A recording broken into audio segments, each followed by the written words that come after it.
Hi, இப்போ நான் உங்களுக்கு ஒரு சிம்பிள் ஒரு அப்பம் செஞ்சு காட்ட போகிறேன்.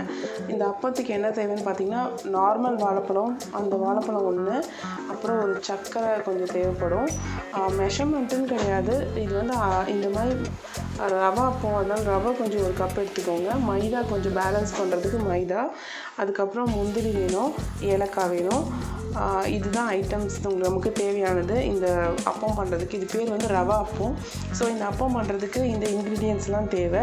இதை வச்சு இப்போ அந்த அப்பம் நம்ம எப்படி பண்ணலான்றதை நான் இப்போ பார்க்கலாம் வாங்க. இப்போது இந்த அப்பம் பண்ணுறதுக்கு நம்ம என்னெல்லாம் வேணால், மிக்ஸி ஜாரில் ஃபஸ்ட்டு நம்ம என்ன பண்ணலாம், ஒரு வாழைப்பழத்தை எடுத்து தோல் பிச்சுட்டு இதை உள்ளே போட்டுடலாம். மெயினாக இந்த வாழைப்பழத்துக்கு வந்து தோல் ரொம்ப கனிஞ்ச வாழைப்பழமாக வேணுங்க. ரொம்ப காய் வடலாம் இருக்கக்கூடாது. எவ்வளோக்கு எவ்வளோ பழமாக இருக்கோ அவ்வளோக்கு எவ்வளோ நல்லாயிருக்கும். ஸோ நல்லா பழமாக எடுத்து போட்டுக்கோங்க. அதுக்கப்புறம் பார்த்திங்கன்னா சுகர், இந்த சுகர் வந்து நம்ம தேவையான அளவுக்கு ஸ்வீட்டுக்கு தகுந்த மாதிரி போட்டுக்கலாம். அப்படி வேணும்னா நம்ம எக்ஸ்ட்ரா கூட நம்ம ஆட் பண்ணிக்கலாம். ஸோ இப்போ ஃபஸ்ட்டு நம்ம பழத்தையும் இதையும் போட்டு அடிச்சிடலாம். இப்போ இதை அடிக்கும் போதே கூட கொஞ்சம் நீங்கள் ஏலக்காவையும் இதிலே போட்டுக்கோங்க. இதை பாருங்கள், நல்லா அரைஞ்சிருக்கு. இப்போ இந்த டைமில் நம்ம அந்த ரவை வச்சுருக்கோம்ல, இந்த ரவையும் போட்டுடலாம். போட்டு நல்லா ரவையை மிக்ஸ் பண்ணிவிடுங்க. ஒரு 2 சுற்று நல்லா அரைச்சிக்கோங்க. பாருங்கள், ரவை நல்லா அரைஞ்சிருச்சு. ஸோ இது இந்த மாதிரி இருக்கும். இப்போ இந்த கட்டியாக ஆகணுன்றதுக்காக நம்ம வந்து இதில் வந்து கொஞ்சம் மைதா ஆட் பண்ண போகிறோம். ஸோ மைதா ஆட் பண்ணிவிட்டு நல்லா அதை அரைச்சிருங்க. இந்த மாதிரி நல்லா கட்டியாக இருக்கணும் மாவு. இந்த மிக்ஸி ஜார்லேருந்து எல்லாத்தையும் வலித்து ஒரு பாத்திரத்தில் போட்டு வச்சுக்கோங்க. உங்களுக்கு இந்த அப்பத்தை நம்ம எண்ணெயில் ஊற்றி போட போகிறோம். அவ்வளோதான், ஃபினிஷ் தான் முடிஞ்சிச்சு. இப்போ இதை வந்து நம்ம ஆன் பண்ணிவிட்டு, இப்போ இதில் நான் கொஞ்சம் நெய் ஊற்றி வச்சுருக்கேன். எதுக்குன்னு பார்த்தீங்கன்னா, நம்ம வந்து இந்த முந்திரி எடுத்துருக்கோம்ல, இந்த முந்திரியை வந்து இன்னும் கொஞ்சம் பொடியாக நறுக்கி போட்டால் நம்ம சாப்பிடும்போது நல்லா வாயில் வந்து இதுவாக இருக்கும். ஸோ அதனால் நெய் கொஞ்சம் விட்டு நெய்யில் வந்து இது பண்ண போகிறேன். முந்திரியை ரொம்ப கருக்கிடாதீங்க, கொஞ்சம் லைட்டாக.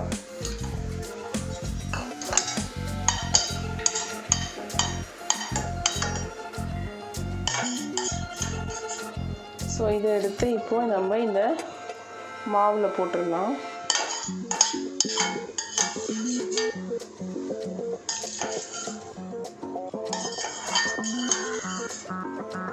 இப்போது இதில் நம்ம அப்பம் சுடுறதுக்கு கொஞ்சம் எண்ணெய்,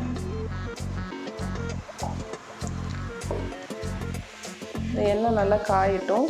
அதுக்குள்ளே நம்ம இந்த முந்திரியை போட்டு இதை நம்ம நல்லா மிக்ஸ் பண்ணி வச்சுக்கலாம். இந்த மாதிரி பதத்தில் நல்லா மிக்ஸ் பண்ணி வச்சுக்கோங்க. சுகர் ஏதாவது வேணுன்னா ஆட் பண்ணிக்கலாம், இல்லைன்னா இந்த பதத்துக்கு நீங்கள் ரெடி பண்ணி வச்சுக்கோங்க. அப்போ தான் மாவு வந்து கரெக்டாக ஒரு குழி கரண்டிக்கு ஊற்றுற மாதிரி இருந்தால் தான் நல்லா அழகாக வரும் அந்த அப்பம். இது பேர் பழம் அப்பம். இப்போது இது எண்ணெய் கொஞ்சம் சூடு வந்துருச்சு. இப்போது போட்டு பார்க்கலாம். இந்த மாதிரி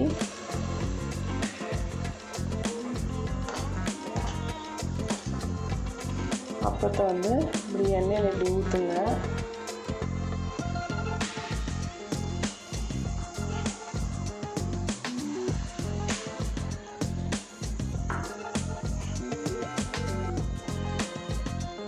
ரொம்ப தண்ணியாக்கிட்டால் நல்லா இருக்காது. ஸோ அதனால் கொஞ்சம் கட்டியாகவே இந்த அப்பத்தை போட்டு எடுத்துக்கலாம். கொஞ்சம் நல்லா வேகட்டும். அப்போது நல்லா அழகாக வெந்து வந்துடும் மாவு. நல்லா அப்பம் இது எல்லாருக்குமே ரொம்ப பிடிக்கும். அந்த அப்பம் டேஸ்ட் ரொம்ப நல்லாயிருக்கும் சாப்பிட்றதுக்கு.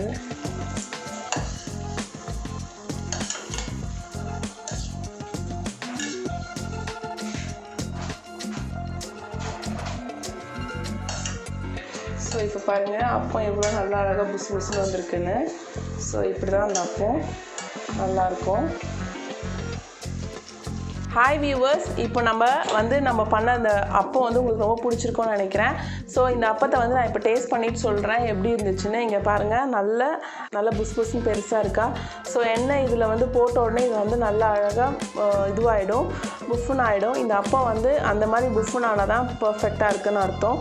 ஸோ இந்த மாதிரி தான் நீங்களும் அப்பம் சுட்டு எடுத்துக்கோங்க. ரொம்ப நல்லாயிருக்கும், சாப்பிட்றதுக்கு ரொம்ப டேஸ்ட்டாக இருக்கும். இது மோஸ்ட்லி வந்து ஏதாவது சித்திரை விஷுக்கே நான் பண்ணணும்னு நினச்சேன், பட் அப்போது என்னால் பண்ண முடியல. ஸோ ஸோ இந்த மாதிரி டைம்லலாம் வந்து விசேஷ டைம்லலாம் இது பண்ணுவாங்க, ரொம்ப நல்ல விஷயம். ஸோ இந்த மாதிரி ஒரு அப்பத்தை நீங்களும் ட்ரை பண்ணி பாருங்கள். எப்படி இருக்குன்னு எனக்கு கண்டிப்பாக கமெண்ட் பாக்ஸில் கமெண்ட் பண்ணுங்கள். ஸோ நெக்ஸ்ட் வீடியோவில் உங்களை மீட் பண்ணுறேன். தேங்க்யூ, பாய். எல்லோரும் நம்ம சேனலை சப்ஸ்கிரைப் பண்ணாதவங்க கண்டிப்பாக சப்ஸ்கிரைப் பண்ணுங்கள். சப்ஸ்கிரைப் பண்ணவங்க லைக் பண்ணி ஷேர் பண்ணி கமெண்ட் பண்ணுங்கள். தேங்க்யூ, பாய்.